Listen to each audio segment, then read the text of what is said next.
오늘 하나님께서 저희에게 주신 말씀은 출애굽기 30장 17절에서 21절 말씀입니다.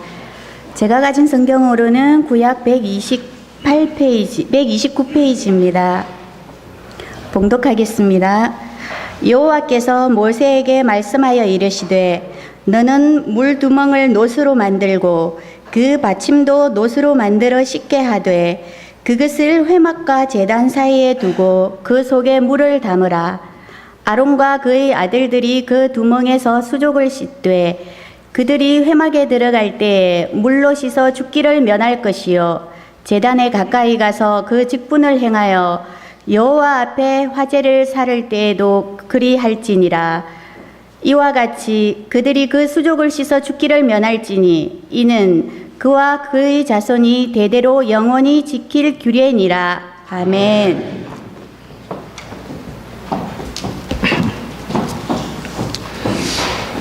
진도 앞바다에서 304명의 생명을 앗아간 그 참사가 일어난 지 40일째 되었습니다. 40일이 지났지만 아직도 16명의 실종자가 있습니다. 그 부모들이 아이 시신을 안고 시신으로라도 돌아와서 고맙다, 감사하다, 사랑한다, 끌어안고 우는 모습을 보았습니다. 그리고 오지 못한 사람들을 기억하면서 아직 오지 못한 친구들이 빨리 돌아올 수 있도록 너의 영혼이 같이 기도해 줬으면 좋겠다, 이렇게 이제 말을 하는 모습을 보았습니다. 우리들은 너무 아프면 빨리 그것을 망각하려고 합니다. 잊어버리려고 하는데 우리가 망각하지 않았으면 좋겠습니다. 그리고 그 가족들을 위해서 우리가 끊임없이 함께 기도해 줬으면 좋겠습니다. 지난 40일 동안 우리 사회는 정말 많이 변화했고 많이 갈등했습니다. 그리고 이러한 변화와 갈등이 지금도 진행 중에 있습니다. 조사하는 과정 속에서 구원파가 그 배후에 있었다, 또 유병헌이라는 사람이 그 배후에 있었다, 이러한 사실이 밝혀지면서 이 이단 종교와 권력이 손을 잡으면 얼마나 많은 부정과 부패가 행해지고 또 비도덕적인 그런 처참한 추접한 모습들이 드러나는가, 이러한 것들을 우리는 많이 보았습니다. TV로 이렇게 그 뉴스를 방영할 때 안성교회 위에 침례회라고 쓰여 있잖아요. 그러니까 그걸 보고 나서 많은 사람들이 너도 침례교냐? 라고 물어봐요. 우리가 기독교 한국 침례회입니다. 그래서 우리 교단이 그것 때문에 혹시 이단 아니야? 라고 오해받기도 많이 하고 또 유병헌을 목사라고 하고 그분이 성경을 강의하는 모습도 보여주고 예수님 얼굴 그리는 모습도 보여주고 막 그래요. 그래가지고 예수 안 믿는 사람들이 저한테, 저희 친구가 야 너도 목사냐? 그래요. 참 목사로서 진실된 삶을 살고 싶은데 목사라는 이름이 많이 모욕을 당하기도 했습니다. 또 그 구원파 성도들이 금수원을 철통같이 지키면서 충성을 다하는 그런 모습을 보면서 특별히 예수 믿지 않는 남편들이 예수님 잘 믿고 충성하는 그 아내들을 향해서 당신도 저런 거야? 라고 그렇게 질문합니다. 그래서 복음을 열심히 잘 전하고 또 주님 앞에 충성하려는 사람들이 이 사건으로 인해서 많은 어려움을 겪기도 했습니다. 그들이 사용하는 많은 단어들 중에 예수, 복음, 침례, 이 세 가지를 많이 사용하는데 사실은 성경에서 이 단어가 제일 중요합니다. 예수, 복음, 침례. 그래서 그 가짜들이 진짜의 복음을 말하는 것을 방해하는 그러한 일들을 많이 했습니다. 자기들만 엉터리가 아니라 진짜가 진짜의 일을 못하도록 방해를 한다는 것입니다.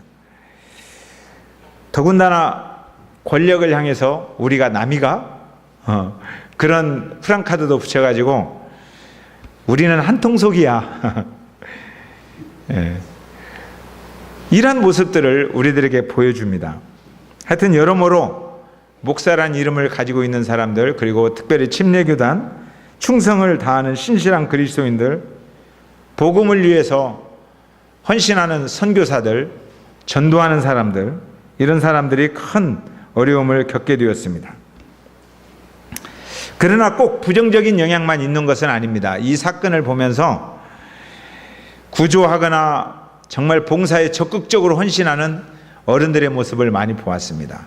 어떤 택시기사들은 안성에서 진도 팽목항까지 그 가족들이 갈 때 다 공짜로 그냥 태워다 주고 봉사하고 그런 일들을 했습니다.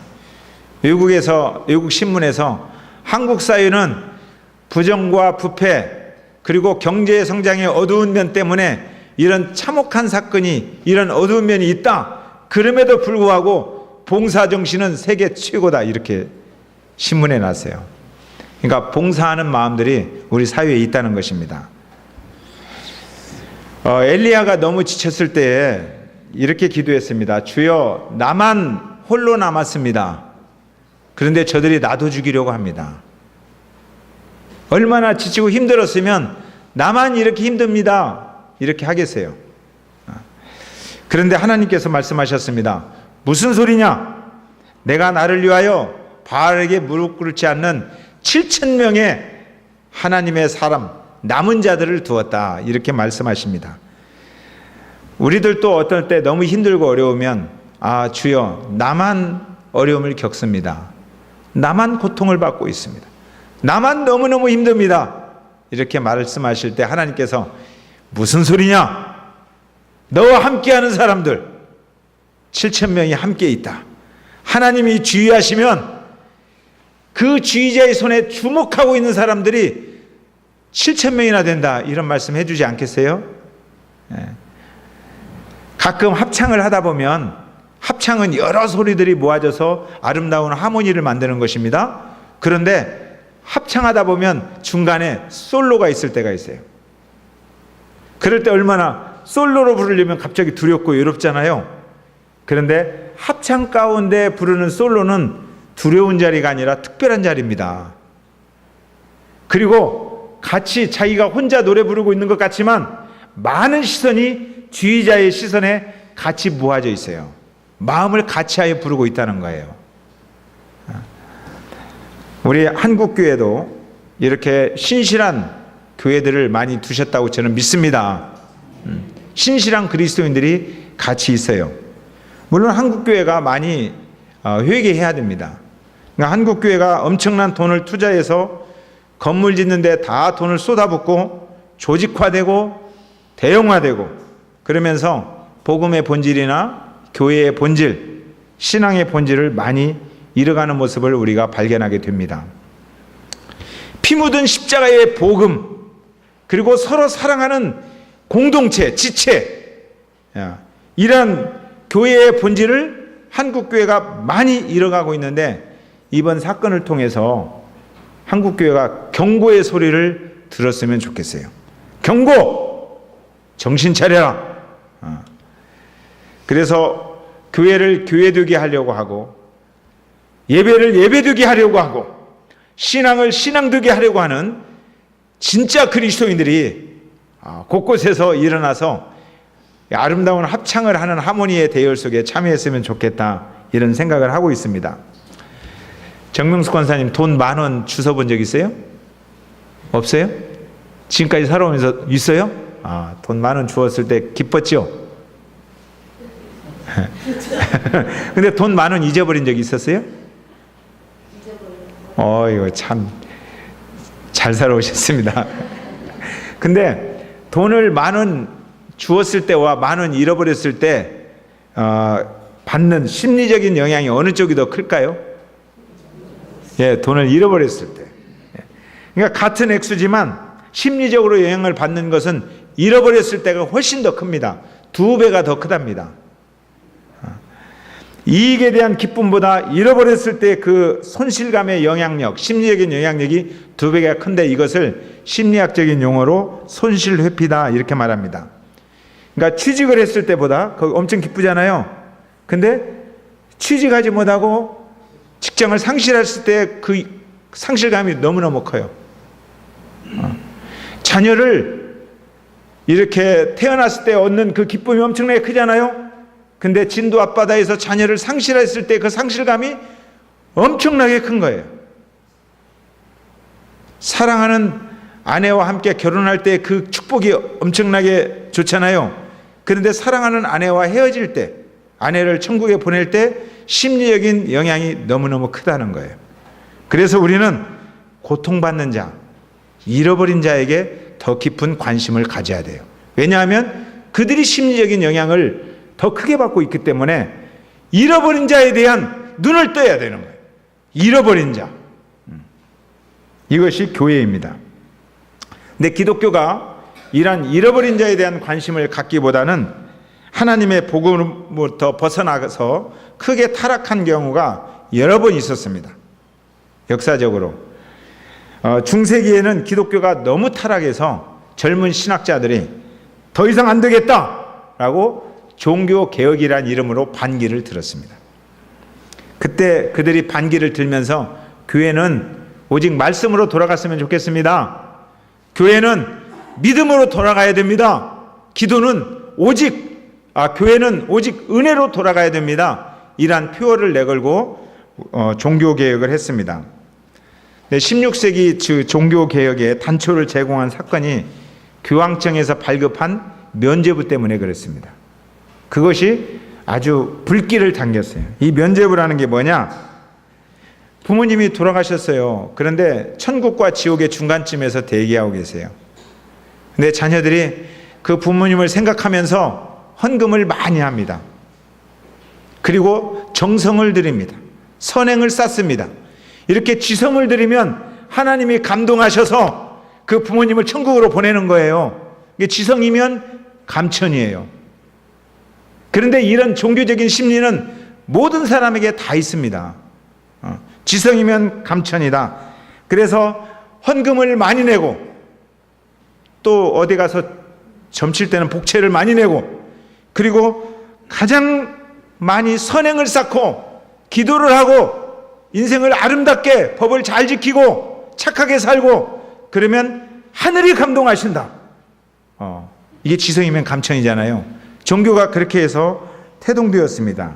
이러한 배경 가운데 기독교가 흘러갈 때에 기독교가 타락했습니다. 선행을 많이 하면 구원을 받고 복을 얻는다.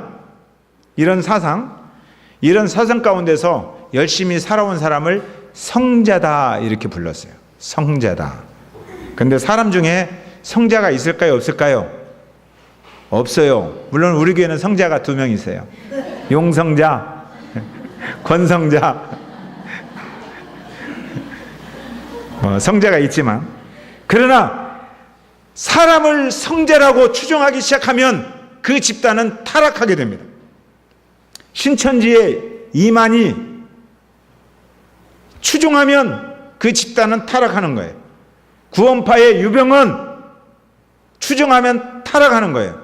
근데 한국 교회 안에서도 대형화되면서 이렇게 목사를 너무 신격화하고 추종하는 그러한 일들이 일어나고 있습니다. 이러면 타락하죠. 40일 금식기도 여러 번 드리고 막 병 고치고 기적이 수없이 일어나고 율법을 잘 지키고 성경을 탁월하게 해석하고 설교를 정말 막 모든 사람을 다 끌어당기는 설교를 하고 그래도 사람은 다 죄인입니다. 아셨어요? 누구나 다 죄인입니다. 인간은 결코 성자가 될 수 없습니다. 한 신학자가 말했습니다. 지식은 사람을 교만하게 하고 오직 사랑만이 사람을 겸손하게 만든다. 지식은 나쁜 것이 아닌데 사랑이 없는 지식은 교만해져서 다른 사람을 정죄하고 판단하게 만듭니다. 어떻게 지식이 만들어지나요? 인생을 오래 살면서 경험하면서 교회 생활을 오래 하면서 경험하면서 공부를 많이 하면서 경험하면서 그래서 여러분들이 이제 교회 생활이나 이런 지식이 많아져요. 그러면 잘 섬겨야 되는데 지식은 많아지고 사랑은 없어지니까 이제 손을 들어서 너 왜 그렇게 하지 마! 지시하고 지적하고 정죄하는 일들이 일어납니다. 그죠? 그래서 교회 대장들이 많아지는 거예요. 대장들이 많아지면 지적과 정죄는 많아지는데 은혜가 없어져요. 사랑이 없어지고 섬김이 없어집니다. 교회는 반드시 십자가로 돌아가야 됩니다. 그래서 내 가슴 속에서 나 같은 죄인 살리신 주님의 은혜 놀라와 이런 노래들이 끊임없이 흘러나오는 신앙생활을 해야 돼요. 늘 울어도 눈물로써 못 갚을 줄 알아. 이렇게 엎드리는 사람들이 많아지는 신앙생활을 해야 됩니다. 그래야 겸손해져요. 그래야 말씀, 믿음, 은혜로 돌아가게 됩니다. 이러한 종교개혁이 지금 한국 사회에서 일어나야 될 때라고 생각이 되어집니다. 한국 교회도 일어나야 되지만 개개인의 삶 속에서 종교개혁이 일어나야 돼요. 여러분의 삶 속에서 종교개혁이 일어나기를 바랍니다. 아멘. 2000년 전에 예수님께서 이 땅에 오셔서 하나님 나라의 사랑을, 복음을 말하기 시작했습니다. 그때 예수님과 가장 격렬하게 논쟁하고 결국은 예수님을 십자가에 못 박는 무서운 일을 자행한 사람들이 바리새인들입니다. 예수님은 이들에게 상상할 수 없는 욕을 했어요. 독사의 자식들아 그랬어요. 독사의 자식이라는 것은 그냥 욕하는 게 아니라 너네들이 아담과 하와가 하나님과 교제하는 일로 나아가는 것을 방해한 뱀의 후손들이다 이거예요. 지금도 많은 사람들이 하나님 앞에 나아가려고 하는데 너희들이 가지고 있는 지식으로 마음속에는 없는 사랑과 은혜로, 마음속에는 사랑과 은혜가 없어요. 그걸로 다른 사람이 하나님 앞에 나아가는 것을 지적하고 정죄하고 방해하고 있다, 이런 이야기예요. 그러면서 열린 목구멍이다, 회칠한 무덤이다 그랬어요. 목구멍은 열렸어요. 아는 게 많으니까 열려 있어요. 회칠한 무덤이라는 게 그쪽은 무덤이 이렇게 바위로 되어 있어서 깨끗하게 하기 위해서 회칠을 해요. 와, 깨끗하다, 무덤이 이쁘다, 누구 무덤인가 참 부자다, 속은 다 썩었다 이거예요. 그들 속에 사랑이 없어요. 그래서 잘못된 교리로 다른 사람을 정죄함으로 인해서 천국에 가려고 하는 사람마저 방해하는 그런 일들을 그들이 했다는 것입니다. 바리새인들은 누구보다도 열심히 철저하게 율법을 지켰고 누구보다도 선행과 공적을 쌓았습니다. 율법을 그렇게 잘 지켰으니까 자랑하고 싶겠어요? 안 하고 싶겠어요? 자랑하고 싶죠. 내가 주야로 여호와의 말씀을 묵상해 라고 자랑하고 싶고 그걸 보여주고 싶은 거예요. 그러면서 사랑은 없어지고 은혜는 없어지니까 자기 의만 드러나는 겁니다. 자기 의가 들어가니까 교만하잖아요. 교만함은 있고 은혜는 없어요. 은혜는 없어요. 흔적도 없어요. 이들에 대해서 예수님께서 이렇게 평가하셨습니다. 마태복음 15장 8절 9절에서 이 백성이 입술로는 나를 공경하되 마음은 내게서 멀도다 그랬어요. 입술로는 사람의 계명으로 교훈을 삼아 가르치니, 입술로는 사람의 계명을 교훈으로 이렇게 살아야 된다라고 잘 가르치는 거예요. 그러나 나를 헛되이 경배하는도다. 왜? 마음에는 하나님이 없어요. 지성이면 감천이다. 이것으로 우리가 구원을 받는 게 아닙니다. 우리가 율법을 잘 지켜서 선행과 공적을 쌓아감으로 구원을 받는 것이 아닙니다. 구원의 은총은 예수 그리스도의 십자가에 흘리신 보혈로 충분합니다. 그거면 돼요. 아멘. 예수님의 십자가로 충분하다, 부족하지 않다. 이 충분한 사람들이 하나님의 사랑에 이끌려서 살 때에 이때 어떻게 살아갈 것이냐, 그때 이제 우리가 살아가는 삶의 발걸음 하나하나가 하나님의 말씀인 거예요. 아멘. 우리의 출발은 십자가의 은혜로 충분하다. 이스라엘 백성들이 스스로의 힘으로 애굽에서 탈출한 것이 아닙니다. 그들은 탈출할 능력이 없었어요. 그런데 주님이 함께 하셨어요.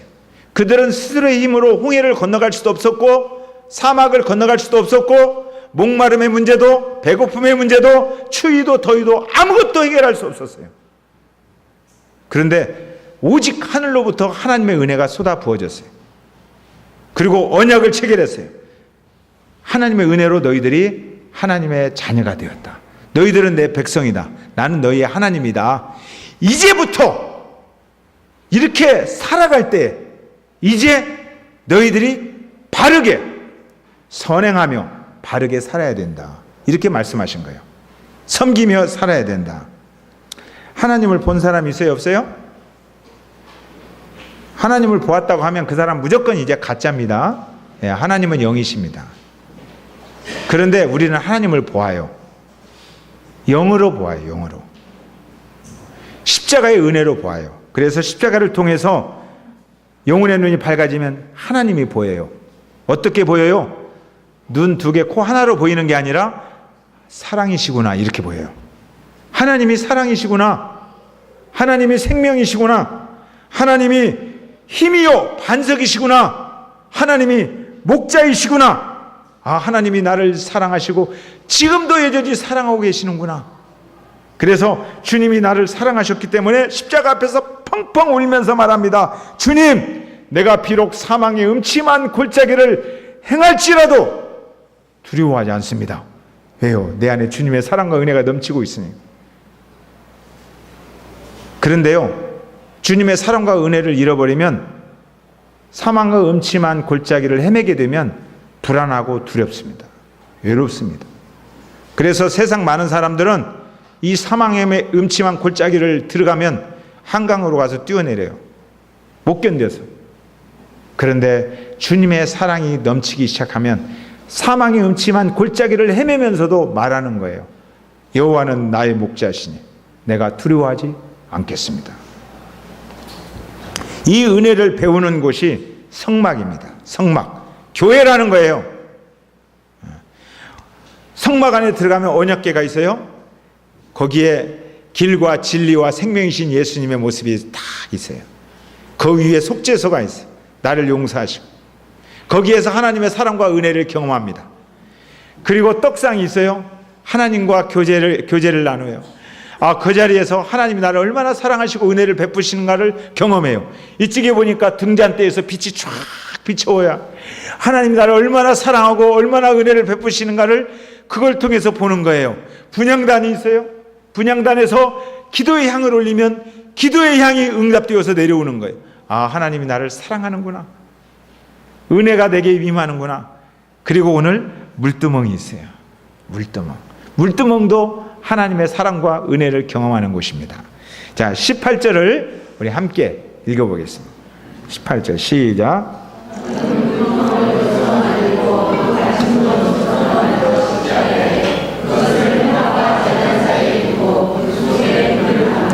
예, 물두멍은 노수로 만들어야 되죠? 노수로 만들어요. 나무로 만들면 안 돼요. 왜냐하면 물두멍이 뭐예요? 대야. 물대야. 물을 담아놓은 대야. 나무로 만들면 물이 다 새버리잖아요. 그러니까 노수로 만들어야 돼요. 지금 같으면 하나님께서 이런 물두멍 만들으라고 안 해요. 뭐라고 하냐면 수도관을 설치해라 그래요. 그냥 수도 틀면 물이 착착착 나오니까. 근데 거기는 사막이잖아요. 물이 어디서 나와요? 그러니까 대야를 크게 만들어 놓고 물을 항상 받아 놔야 돼요. 그리고 제사장이 갈 때마다 피 묻은 옷이나 피 묻은 손을 다시 씻어요. 거기 물두멍에서. 그래서 필요합니다. 그런데 제사장은 제사장 옷을 입을 때 이미 다 씻었어요. 깨끗이 씻고 제사장 옷을 입습니다. 그런데 여기 들어오면서 한 번 더 씻으라 이거예요. 그래서 한 번 더 씻는 곳이에요. 그 물두멍이다. 20절 한번 읽어볼까요? 자, 20절 시작.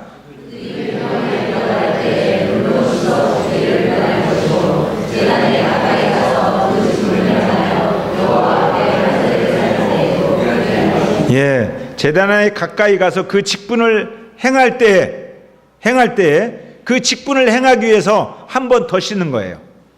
한 번 더 씻으라. 그러니까 이 한 번 더 씻는 물두멍은 직분하고 관계가 있어요. 직분. 하나님은 죄를 싫어하십니다. 하나님은 하나님의 거룩하심을 훼손하는 것을 싫어하십니다. 하나님을 만나러 올 땐 반드시 죄를 씻어야 돼요. 근데 우리는 죄를 씻었어요. 죄는 두 가지예요. 첫 번째는 우리 마음에 하나님 두기를 싫어하는 죄예요. 하나님 두기를 싫어하는 죄에서 돌이키라. 이것이 회개입니다. 회개하라. 메타노에오라고 그런 거예요. 유턴해라. 돌아서라. 예수님의 십자가를 보혈을 경험하면서 우리의 잘못된 삶을 회개하는 것입니다. 알죠? 예수 십자가에 흘린 보혈로 그대는 씻기어 있는가. 예수님의 십자가의 보혈로 우리가 씻김을 받는, 내가 그리스도와 함께 십자가에 못 박혔나니, 주님의 십자가에 함께 못 박히면서 옛사람은 죽었어요. 구원을 받았어요. 새 사람이 되었어요.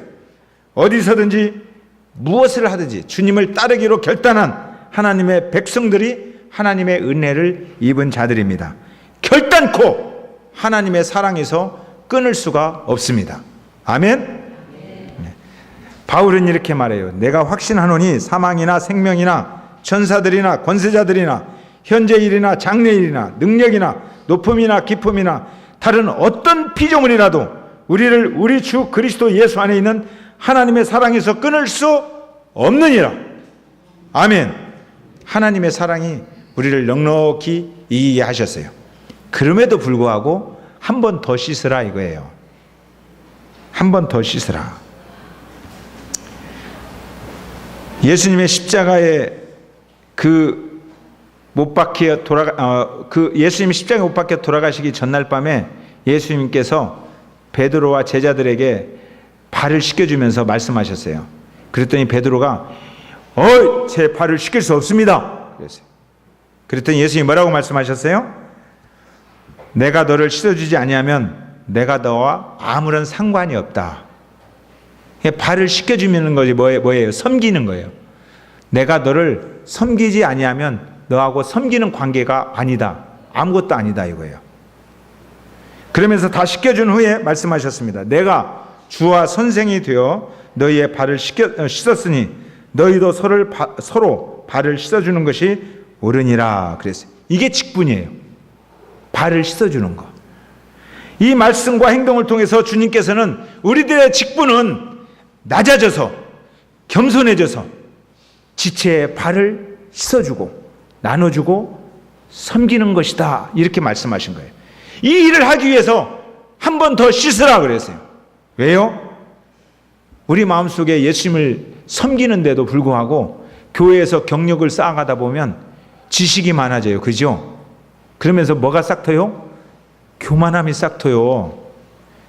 그러니까 교만해질 가능성이 많으신 분들이 뭐냐면 교회 오래 드신 분들, 직분이 좀 있는 분들, 목사들 이런 사람들이 교만해질 가능성이 아주 커요. 섬기라고 부르셨는데 교만해지면 안 되잖아요. 근데 교만은 얼마나 잘 자라는지 몰라요. 하루만 안 있어도 내버려 두어도 막 내 마음을 다 점령해 들어가는 거예요. 그러다 보니까 교만한 사람은 뭘 잘해요? 지적하기를 잘하는 거예요. 가르치면서 그 사람을 영혼을 새롭게 하는 게 아니라 정죄하는 거예요. 정죄하는. 그래서 매일매일 뽑아내는 이러한 회개를 성경에서는 자백이라고 해요. 자백하라. 호모로게오. 호모라는 것은 같다는 거예요. 로게오. 같은 말을 해라 이 말이에요. 무슨 같은 말? 성령께서 우리에게 말씀하시는 거예요. 너 섬겨야지. 너 지금 교만하잖아. 그럼 예. 제가 교만합니다. 이렇게 같은 말 하라는 거예요. 이게 자백이에요. 매일매일 자백을 통해서 성령의 지적하심 앞에 반응하는 겁니다. 죄를 자백하지 않으면 교만해요. 네. 교만한 사람은 결단코 다른 사람을 섬길 수가 없어요.